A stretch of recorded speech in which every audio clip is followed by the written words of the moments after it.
Hello friends, welcome to Sartaj coaching campus. जैसा कि हम लोगों ने पिछले क्लास में प्रोबेबिलिटी के फॉर्मूला एंड प्रोबेबिलिटी किसे कहते हैं इसके बारे में समझा था। आज हम लोग प्रोबेबिलिटी पे बेस्ड क्वेश्चन करेंगे और आपको पता भी है कि प्रोबेबिलिटी बेस्ड क्वेश्चन किस किस टाइप के क्वेश्चंस होते हैं।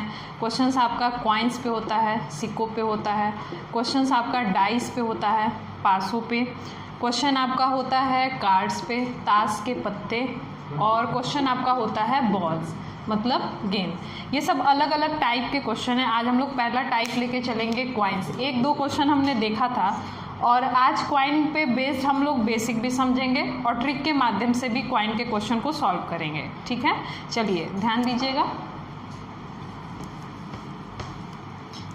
देखिए, पिछले वीडियो में हमने आपसे डिस्कस किया था कि अगर हम लोग एक क्वाइन लेते हैं तो क्वाइन में जो फेसेस होते हैं वो दो फेसेस होते हैं। तो आपका कुल घटना के लिए जो फॉर्मूला बनता है वो 2 की पावर n बनता है। अगर हम एक क्वाइन लेते हैं तो हमारे फॉर्मूले में 2 की पावर 1 = 2 आता है। 2 क्वाइन लेते हैं तो 2 का स्क्वायर 4 होता है और 3 क्वाइन लेते हैं तो 2 का क्यूब 8 होता है।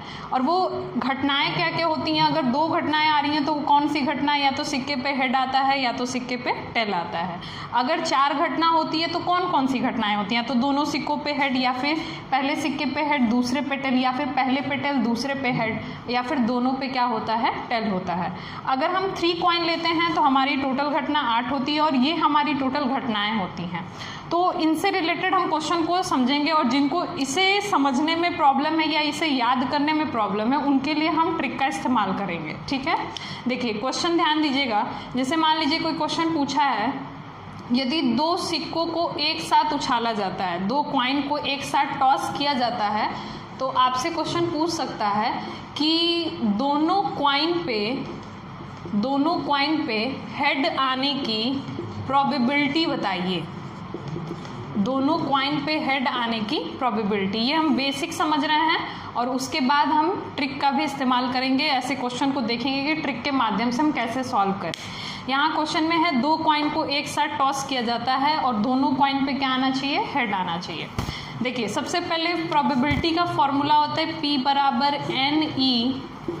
NE/NS। पिछले वीडियो में हमने इस पे बात की थी।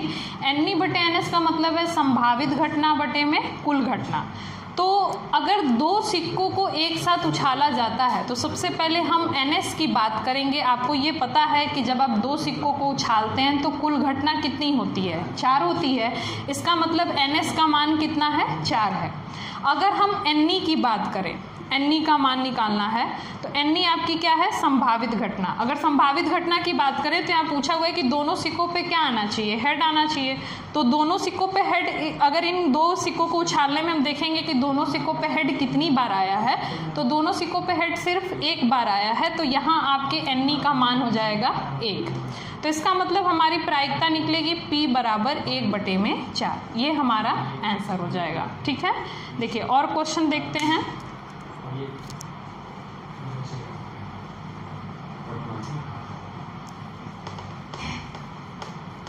देखिए अगला क्वेश्चन है, यदि 2 सिक्कों को एक साथ उछाला जाता है, 2 क्वाइन को एक साथ टॉस किया जाता है, तो क्वेश्चन में पूछ सकता है कि एक क्वाइन पे टेल आने की प्रोबेबिलिटी, एक क्वाइन पे टेल आने की प्रोबेबिलिटी।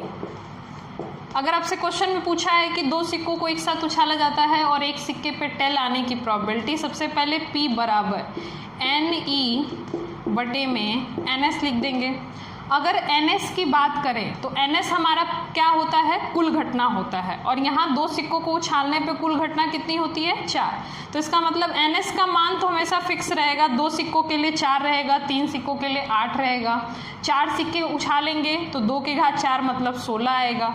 तो उसी तरीके से NS का मान 4 हो गया। अगर NE की बात करें तो NE निकालने के लिए हम यहाँ देखेंगे तो यहाँ बोला हुआ है एक क्वाइन पे क्या आना चाहिए? टेल।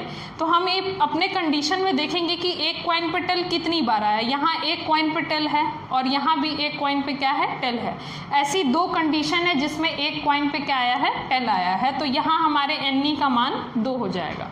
तो प्रोबेबिलिटी हो जाएगी NE/NS करेंगे तो 2/4 = 1/2। इसका मतलब 1/2 हमारा इस क्वेश्चन का आंसर होगा। यदि 2 सिक्कों को एक साथ उछाला जाएगा और एक क्वाइन पे टेल आने की प्रोबेबिलिटी पूछे तो हमारा आंसर आएगा 1/2। ठीक है, देखिए अब 3 सिक्कों पे क्वेश्चन की बात करते हैं। 3 सिक्कों क्वेश्चन कैसे करेंगे।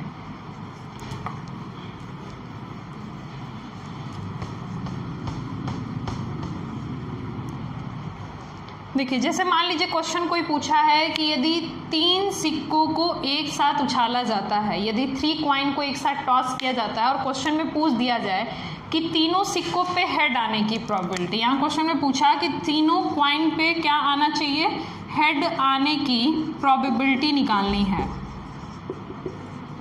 तीनों क्वाइन पे हेड आने की प्रोबेबिलिटी। तो सबसे पहले प्रोबेबिलिटी का फॉर्मूला एक ही फॉर्मूला है NE/NS। अगर NS की बात करें, यहाँ हम देखेंगे कितने क्वाइन को टॉस कर रहे हैं, 3 क्वाइन को टॉस कर रहे हैं। 3 क्वाइन के लिए हमारे NS का मान कुल घटना कितनी है, 8 है। तो इसका मतलब NS का मान तो फिक्स है, NS = हो गया 8। अगर NE की बात करें कि NE का मान क्या है, तो आगे क्वेश्चन में दिया है कि तीनों सिक्कों पे क्या आना चाहिए, हेड आना चाहिए। तो हम अपने कुल घटना में देखेंगे तो तीनों सिक्कों पे हेड कितनी बार आ रहा है, सिर्फ और सिर्फ 1 बार आ रहा है। तो इसका मतलब NE का मान हो जाएगा NE = 1 और प्रोबेबिलिटी आंसर निकालेंगे तो हमारा आंसर आ जाएगा 1/8। ये हमारे क्वेश्चन का आंसर हो जाएगा। बहुत ही ईजी क्वेश्चन होते हैं। देखिए अगला क्वेश्चन ध्यान दीजिएगा।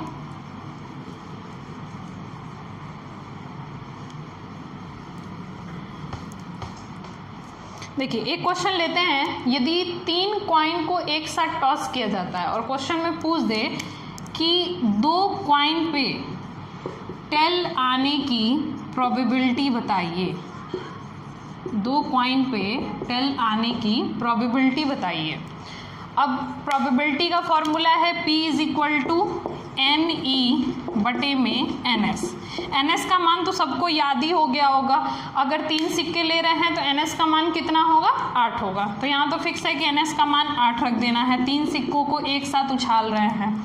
अगर NE की बात करें कि NE का मान हमारे संभावित घटना कितनी है, तो क्वेश्चन में पूछा है कि 2 क्वाइन पे क्या आनी चाहिए, टेल आना चाहिए। तो हम अपने कंडीशंस में देखेंगे कि 2 क्वाइन पे टेल कितनी बार आया है। देखिए 2 क्वाइन पे टेल यहाँ आया है, 2 क्वाइन पे टेल यहाँ आया है, 2 क्वाइन पे टेल यहाँ आया। इसके अलावा अगर आप कोई भी कंडीशन इन 8 घटनाओं में देखेंगे तो 2 क्वाइन पे टेल कहीं नहीं आया, 2 क्वाइन पे टेल सिर्फ 3 बार आया है। तो इसका मतलब NE का मान हमारा कितना है, 3। तो हमारा आंसर हो जाएगा P = NE/NS करेंगे तो 3/8। ये हमारा क्या होगा, आंसर होगा। देखिए अब अगला क्वेश्चन ध्यान देते हैं। उम्मीद करते हैं ये क्वेश्चन सबको समझ में आया होगा। अगला क्वेश्चन ध्यान दीजिएगा।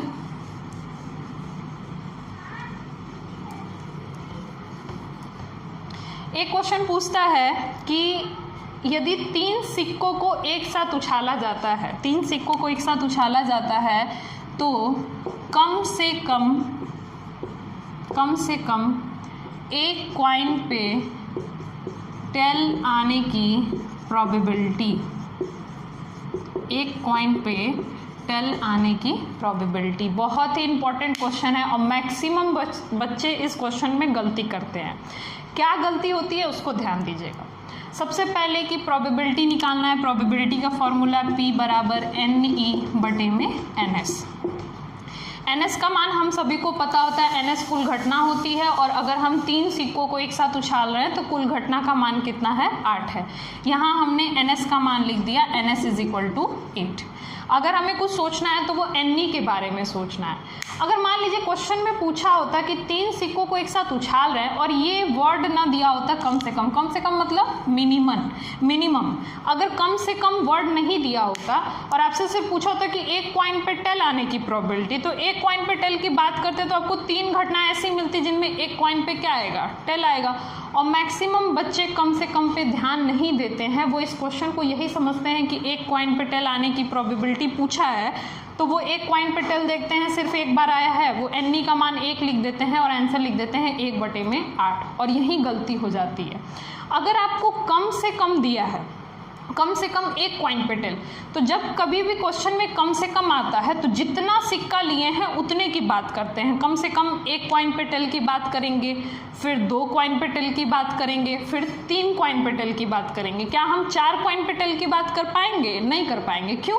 क्योंकि हम सिर्फ कितने सिक्के उछाल रहे हैं? 3 कॉइन को टॉस कर रहे हैं। तो इसका मतलब है कि अगर हमसे पूछा कि कम से कम एक सिक्के पे क्या आना चाहिए? टेल, तो हम एक सिक्के पे टेल की बात करेंगे, 2 सिक्के पे टेल की बात करेंगे और तीनों सिक्के पे क्या करेंगे? टेल की बात करेंगे। और अपनी घटनाओं में देखेंगे कि ऐसी कौन कौन सी घटना है जिसमें 1 सिक्के पे टेल आ रहा है, 2 सिक्के पे टेल आ रहा है, 3 सिक्के पे टेल आ रहा है। तो अपनी घटनाओं में देखेंगे तो 1 सिक्के पे टेल एक बार, यहाँ भी है, यहाँ भी है। 1 सिक्के पे टेल कितनी बार आ रहा है? 3 बार आ रहा है। 2 सिक्कों पे टेल की बात करेंगे तो 2 सिक्कों पे टेल कितनी बार आ रहा है? ये भी कितनी बार है? 3 बार है, यहाँ भी 3 है। और अगर तीनों सिक्कों पे टेल की बात करेंगे तो तीनों सिक्कों पे टेल कितनी बार आ रहा है? 1 बार। तो ये हो जाएगा 1 और टोटल आएगा 7। तो यहाँ हमारे प्रोबेबिलिटी का मान हो जाएगा P बराबर NE/NS करेंगे, NE का मान ये पूरा ऐड करके आएगा 7/8। ये हमारा आंसर होगा 7/8। देखिए, अगर ऐसे कोई नॉर्मल एग्जाम्पल लेके समझे कि मान लीजिए हमने एक एग्जाम्पल लिया कि हमारे क्लास में अगर हमने लिमिटेशन लगा दिया कि हमारे क्लास में मिनिमम 5 बच्चे रहेंगे तभी हम क्लास को डील करेंगे या डिस्कस करेंगे कुछ भी। तो अगर हमने एक लिमिट लगा दी कि कम से कम 5 बच्चे होने चाहिए, इसका मतलब क्या? अगर 4 बच्चे हमारे क्लास में रहेंगे तो हम क्लास ले पाएंगे? नहीं। जब तक 5 बच्चे हमारे क्लास में नहीं होंगे तब तक हम क्लास नहीं लेंगे। और अगर हमने ये भी लगा दिया कि अगर टोटल बच्चे जो हैं वो 20 हैं तो इसका मतलब हम 5 से स्टार्ट करेंगे 20 तक। 5 से 6 आएगा, 7 आएगा। अगर 8 बच्चे क्लास में रहते हैं तो भी हम क्लास लेंगे, 10 बच्चे क्लास में रहेंगे तो भी हम क्लास लेंगे, 15, 16, 17 इतने बच्चे रहेंगे हम क्लास लेंगे। लेकिन क्या 22 बच्चे रहेंगे तो हम क्लास ले पाएंगे? नहीं, क्योंकि हमने लिमिट कहाँ तक लगाई थी? 20 बच्चों तक। तो इसका मतलब अगर कम से कम दिया होता है तो उसकी मैक्सिमम पॉसिबिलिटी, जितनी संभावित अधिकतम घटनाएं होती हैं वो सब लेते हैं। 1 सिक्के पे टेल की बात किया तो हम 1 सिक्के पे भी टेल लेंगे, 2 सिक्के पे भी टेल लेंगे और 3 सिक्कों पे भी टेल लेंगे। ठीक है। जैसे देखिए, अगर हम ये बात करें कि 3 सिक्कों को एक साथ उछालते हैं तो हमारा आंसर, अगर कम से कम 1 सिक्के पे टेल पूछा तो हमारा आंसर आया 7/8। अगर मान लीजिए कि क्वेश्चन में 5 कॉइन रहता, यहाँ पे 5 सिक्के रहते, तो ये जब बात करेंगे कुल घटना तो ये हो जाएगी 2 की घात 5 बराबर 32। हमारी कुल घटना कितनी होगी? 32 होगी। और आपसे अगर क्वेश्चन में पूछा होता कि 5 कॉइन को एक साथ टॉस किया जाता है और कम से कम 1 कॉइन पे क्या आना चाहिए? टेल आना चाहिए। देखिए, इसी के साथ इसको भी देख लेते हैं।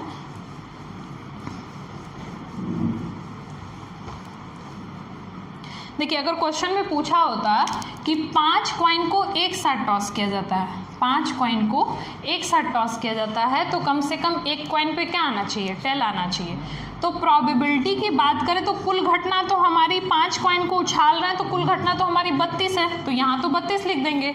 लेकिन अगर हम संभावित घटना की बात करें और कम से कम 1 टेल पूछा है, इसका मतलब कि 1 सिक्कों पे भी टेल लेंगे, 2 सिक्कों पे भी टेल लेंगे, 3 सिक्कों पे भी टेल, 4 सिक्कों पे भी टेल और 5 सिक्कों पे भी टेल की हम बात करेंगे। जैसे कि 3 सिक्कों की बात की थी कि 3 सिक्कों को एक साथ उछाला जाता है, तो इन 8 घटनाओं में से 7 घटनाएं तो ऐसी थी जिनमें टेल आ रहा था, लेकिन सिर्फ और सिर्फ 1 घटना ऐसी थी जिसमें टेल नहीं आ रहा था। इसका मतलब है कि जब हम कम से कम 1 सिक्के पे टेल की बात करते हैं या कम से कम 1 सिक्के पे हेड की बात करते हैं तो सिर्फ 1 घटना हमारी माइनस हो जाती है, बाकी सारी घटनाएं हमारी आती हैं। यहाँ 8 में से 1 माइनस हुआ था, 7 आया था, हमारी संभावित घटना कितनी थी? 7 थी। वैसे ही यहाँ पर कुल घटना कितनी है? 32। तो 1 घटना को हम माइनस कर देंगे, ये हमारा हो जाएगा 31/32।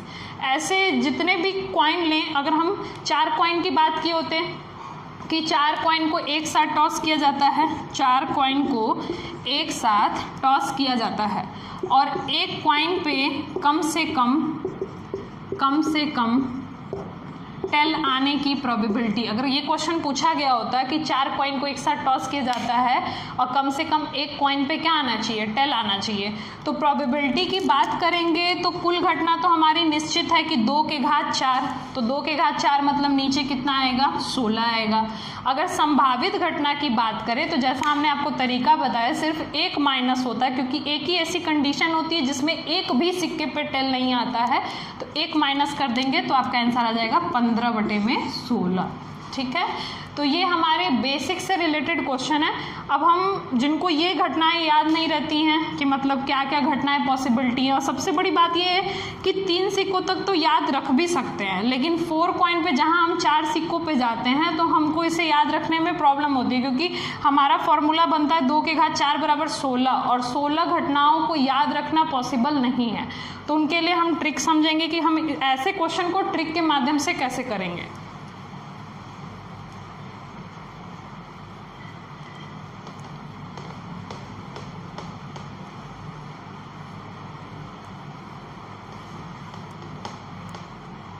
देखिए इसका ट्रिक ध्यान दीजिएगा। सबसे पहले इस ट्रिक में आपको 11 के पावर याद होने चाहिए। 11 के घात 1 बराबर 11, 11 का स्क्वायर इज इक्वल टू 121, 11 के घात 3 बराबर 1331, और 11 के घात 4 बराबर 14641। ये 11 के पावर्स हैं। 11 के घात 1 11, 11 स्क्वायर 121, 11 का क्यूब 1331, 11 के घात 4 14641।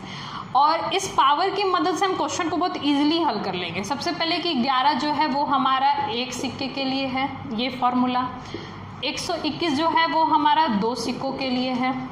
1331 जो है वो हमारा 3 कॉइन के लिए है, और 14641 जो है ये हमारा 4 कॉइन के लिए है।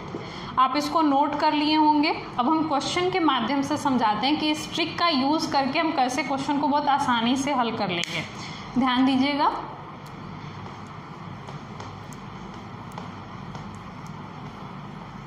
देखिए एक क्वेश्चन लेते हैं, जैसा हमने पहले क्वेश्चन डील किया है उसी क्वेश्चन को हम दोबारा लेते हैं।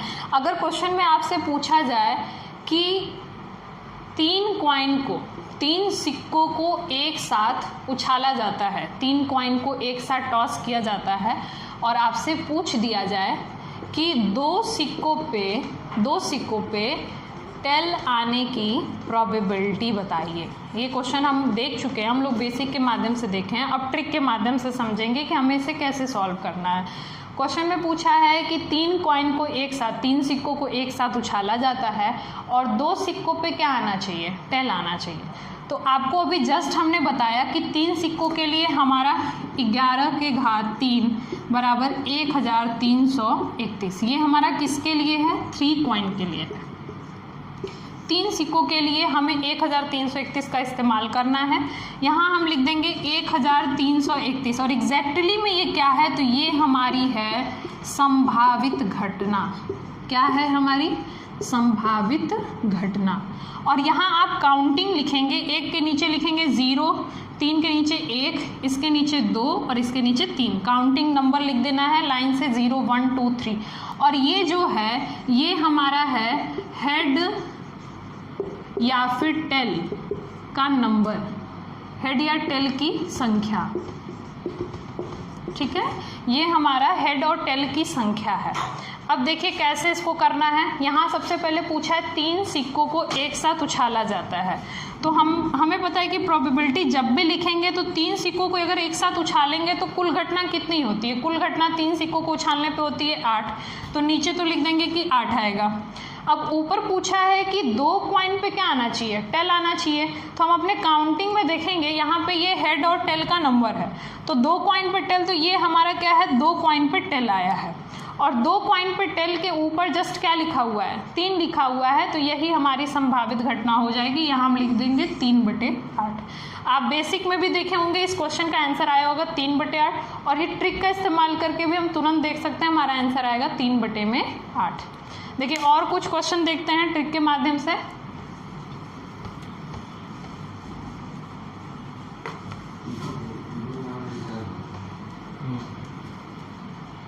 देखिए अगर एक क्वेश्चन पूछा जाता है कि 3 सिक्कों को एक साथ उछाला जाता है तो तीनों सिक्कों पे टेल आने की प्रोबेबिलिटी, तीनों सिक्कों पे टेल आने की प्रोबेबिलिटी। अगर ये क्वेश्चन पूछा जाए कि 3 सिक्कों को एक साथ उछाला जाता है और तीनों सिक्कों पे टेल आने की प्रोबेबिलिटी, तो सबसे पहले आपको याद है कि 11 की घात 3 बराबर 1331। 3 सिक्कों के लिए हमेशा इस्तेमाल करना है 1331 और इसके नीचे जस्ट काउंटिंग लिख देना है 0 1 2 3। अब प्रोबेबिलिटी की बात करें तो कुल घटना 3 सिक्का उछाल रहे तो कुल घटना हमारी कितनी है, 8 है। और हमें पूछा है कि 3 सिक्कों पे क्या आना चाहिए, टेल। तो आपको ये पता है कि ये जो काउंटिंग है वो आपका क्या है, number of head and tail है, number of heads, number of heads and tails, ये आपके टेल और हेड का नंबर है। और ये जो 1331 क्या है, ये नंबर ऑफ फेवरेबल इवेंट्स है, इसका मतलब आपका क्या है, संभावित घटना है, संभावित घटना। और यहाँ पूछा है कि 3 सिक्कों पे क्या आना चाहिए, टेल। तो हम यहाँ देखेंगे कि 3 सिक्कों पे टेल, ये जो नंबर ऑफ हेड और टेल है ये 3 सिक्कों पे टेल और इसके जस्ट ऊपर कौन सा नंबर लिखा है, 1। तो इसका मतलब 1 हमारी संभावित घटना होगी और आंसर होगा हमारा 1/8। इस ट्रिक का इस्तेमाल करके आप किसी भी क्वेश्चन को डायरेक्टली आंसर दे सकते हो कि हमारा आंसर क्या आएगा। देखिए अब 4 क्वेश्चन को लेकर डील करते हैं कि 4 क्वेश्चन पे कैसे हम इस ट्रिक का यूज़ करेंगे।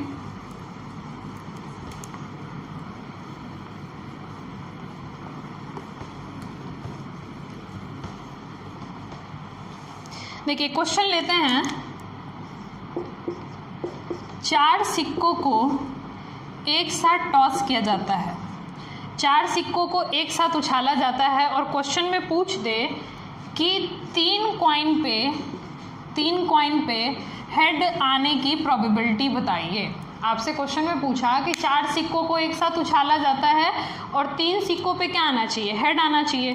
तो सबसे पहले अगर हम ट्रिक की बात करें तो हम 11 की घात 4 पावर का इस्तेमाल करेंगे, ये हमारा होता है 14,641। इसका यूज़ करके हम इस क्वेश्चन का आंसर देंगे। और अगर हम बात करें तो काउंटिंग नीचे लिख देना है 0 1 2 3 4। ये जो काउंटिंग है वो हमारा क्या है, हेड और टेल का क्या है, नंबर है कि हमारा कितनी बार हेड आ रहा है, कितनी बार टेल आ रहा है। और ये जो हमारी है वो क्या है, संभावित घटना, संभावित घटना।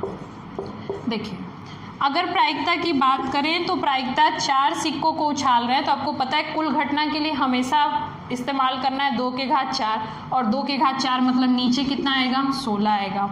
संभावित घटना की बात करें तो क्वेश्चन में दिया है कि 3 सिक्के पे क्या आना चाहिए, हेड। तो हम यहाँ देखेंगे हेड और टेल में 3 कहाँ लिखा है, 3 यहाँ लिखा है और 3 के जस्ट ऊपर कितना है, 4 है। तो यहाँ आ जाएगा आपका संभावित घटना 4 हो जाएगा और आपका आंसर आ जाएगा 1/4। इसका मतलब है कि जब आप 4 सिक्कों को एक साथ उछालेंगे और आपसे पूछ दिया जाए कि 3 सिक्कों पे हेड आने की प्रोबेबिलिटी बताइए तो आपका आंसर आएगा 1/4। और इस ट्रिक का इस्तेमाल करके आप 4 सिक्कों तक बहुत ही आसानी से कोई भी क्वेश्चन हल कर सकते हैं। और बात करते हैं अगर 5 कॉइन, 6 कॉइन, 7 कॉइन की संख्या को अगर बढ़ाता है तो वो हम एनसीआर वाले फॉर्मूले को यूज़ करते हैं। जैसे हम बाइनोमियल थ्योरम में एनसीआर का फॉर्मूला पढ़ते हैं तो उस एनसीआर के फॉर्मूले से हम इसको सॉल्व करेंगे, ठीक है।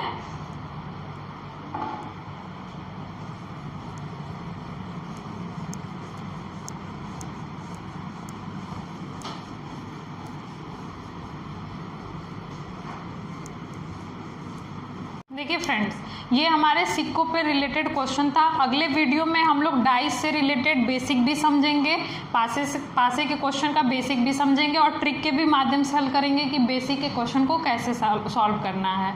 और अगर हमारा वीडियो आपको पसंद आया हो तो आप इसको लाइक, शेयर, सब्सक्राइब करना ना भूलें ताकि हम नेक्स्ट वीडियो आपको बना के दे सकें। Thanks for watching.